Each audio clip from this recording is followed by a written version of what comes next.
tenho falado sobre esse assunto muitas vezes nas minhas missas, até porque eu mesmo tenho visto, né, situações que arrepiam, né, até na alma, como os idosos são tratados no Brasil, fora do Brasil, não sei. Sei que eu moro no Brasil, né? E quando eu visito, muitas vezes, idosos, eu fico totalmente chateado, muitas vezes, né? Muitas vezes idosos são abandonados, são esquecidos. E o pior, são esquecidos pelos próprios parentes, amigos ou familiares, acima de tudo, familiares, filhos, filhas. E tem histórias assim muito tristes que eu não vou falar hoje aqui, quem sabe no momento certo. Tem também uma infinidade de frases que eu peguei na internet que eu gostaria de trabalhar. Os idosos são como livros cheios de conhecimento, carregando em cada capítulo histórias. Quando a gente for desfazer de um idoso, toma cuidado que ele tem histórias e mais histórias. E em cada história que o idoso tem uma moral, tem um ensinamento. Então, quando a gente for olhar para um idoso, olhe para ele como alguém que escreveu um livro no qual nós não escrevemos ainda.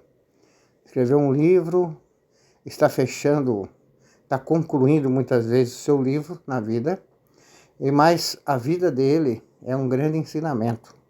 Nos ensina tanta coisa, pelo conhecimento carregado ao longo dos anos, né? Eles ensinam a gente a pensar, a dar resposta, a refletir mais, né?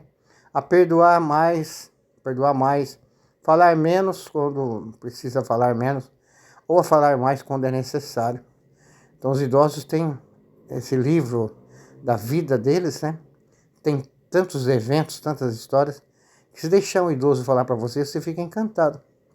Pergunta para um idoso como foi a vida dele, ele vai dizer, nasci no campo, meu pai eu trabalhava, aí fui para a cidade, fui estudar, comecei a estudar à tarde, mas veja, cada idoso tem uma história. Lembro do meu avô, meus avós, né, tinham sempre uma história para contar. Então, primeira coisa é lembrar, não subestime os idosos. Estava vendo uma história aqui na internet que me chocou bastante, eu não sei se é verdade ou não. As pessoas fazem muita coisa para ganhar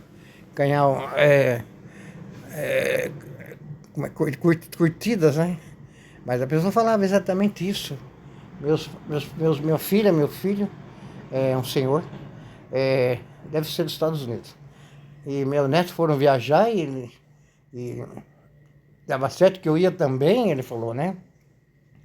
E eu paguei a viagem minha e deles. Eu até tinha comprado para minha esposa, mas ela morreu 2 meses, 3 meses antes da nossa viagem. Eu paguei toda a viagem, nossa. Eu mesmo marquei lá, era no Brasil a viagem, eles vinham aqui para o Brasil, numa praia aqui. Eu mesmo providenciei hotel, providenciei também na chegada lá um jantar, no melhor restaurante lá, e nessa praia aqui no Brasil. Eu fiz tudo, ele conta a história, né?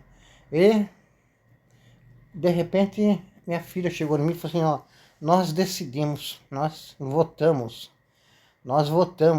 né? Fizemos uma eleição, e os três, né? Ela, o marido e o filho decidiram. O pai deve ficar em casa, cuidando dos cachorros, né?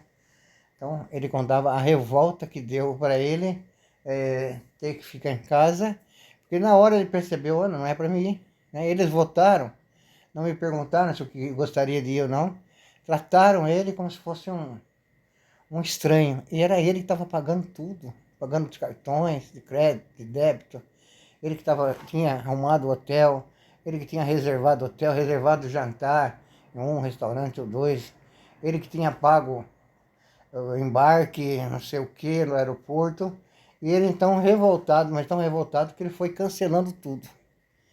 No fim, os filhos não tiveram nem como, a filha e o genro, não tiveram nem como viajar, porque com um simples botão do computador, ele foi cancelando a viagem deles, né? E ele falava do neto, inclusive, meu neto, ele também voltou para mim ficar em casa, Eu dei esse meu neto todo o conhecimento tecnológico que ele tem hoje. A filha nunca pagou, sempre comeu da comida que eu dei aqui em casa. Tem um quarto para eles ficarem aqui.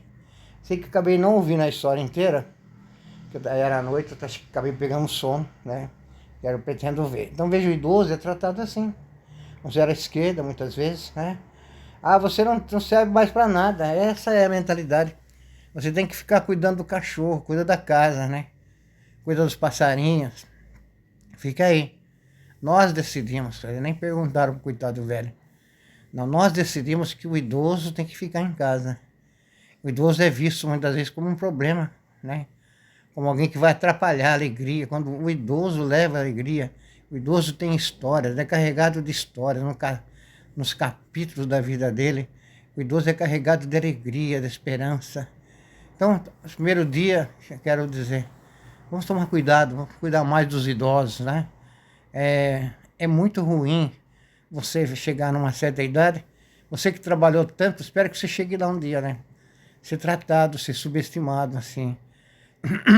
Não subestime os idosos. Os idosos são como livros cheios de conhecimento. Idosos são como que bibliotecas, né? Ambulantes.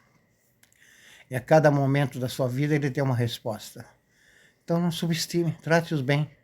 Inclua-os, não exclua-os, inclua-os nos projetos de família. Não faça isso com eles. É um grande sofrimento, leva até a morte. Uma morte triste, né? Oração. Deus te abençoe, vamos meditar sobre isso, tchau.